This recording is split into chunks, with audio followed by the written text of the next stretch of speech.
इब्रार जा पी तू छो परेशान है? खैर त है न? छा थियो आहे? अबरार जी मां,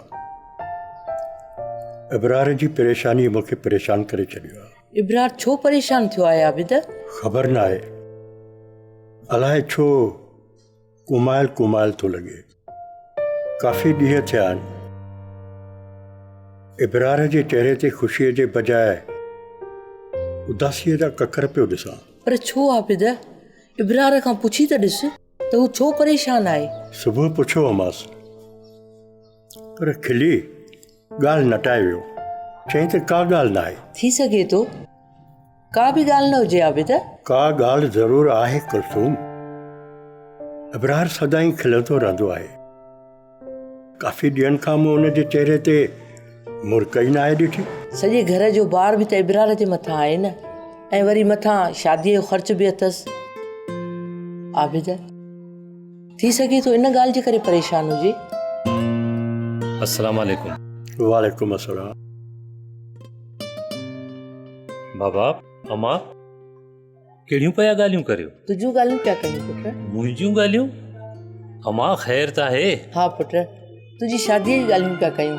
बाक़ी शादीअ में ॿ ॾींहं त बचा आहिनि। अम्मा शादीअ जूं सभु तयारियूं कंप्लीट आहिनि या अञा कुझु रहे थो? न न, सभु कुझु सही आहे। बाबा सभिनी मिटनि माइटनि खे शादीअ जो सॾु अची वियो या को रहे पियो? ॾिसी वठो, अञा टाइम आहे 2-3 ॾींहं त मिटनि माइटनि खे सॾु ॾेई वठूं। सुभाणे ईअं न थिए जो ख़ामख़ा जी मयार ॿुधणी पवे। पुट सॾु सभिनी माइटनि खे ॾेई छॾियो आहे। बसि रुगो 17 तारीख़ जो इंतज़ारु आहे। तूं मोकल वठी आयो आहीं या अञा ड्यूटी कंदे? बाबा अॼु MS साहब ऑफिस में न आयो, इन जे करे मोकल कोन करे सघुसि। सुभाणे वञी मोकल करे ईंदुसि। शाबाश अथई पुट, शाबाश अथई। शादीअ में वञी रुगो 2 ॾींहं बचा आहिनि ऐं तूं अञा मोकल न वरिती आहे। इब्रार पुट, छा तूं शादीअ वारे ॾींहुं बि ड्यूटीअ ते वेंदे छा?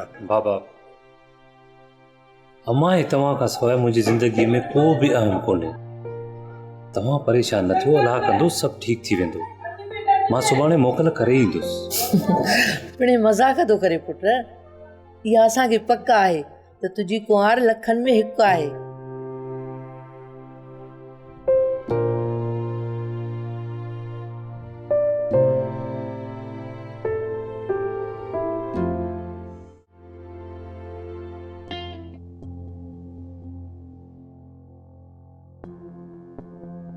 किरण मूंखे एतिरो छो सतायो आहे? सॼो ॾींहुं हुन फोन बि बंदि रखी आहे। हुनखे मुंहिंजी बेक़रारी जो अंदाज़ो न आहे। उनखे कहिड़ी ख़बर त मां केतिरो तड़पियो हूंदुसि। ड्रामा सीरियल सिलसिला मोहब्बतुनि जा तमाम एपिसोड्स ॾिसो हाणे HD क्वालिटीअ में। विज़िट करियो असांजो YouTube channel Sindh TV HD drama. Subscribe कयो असांजो official YouTube channel Sindh TV HD drama ऐं वधीक अपडेट लाइ बेल आइकन खे क्लिक करियो।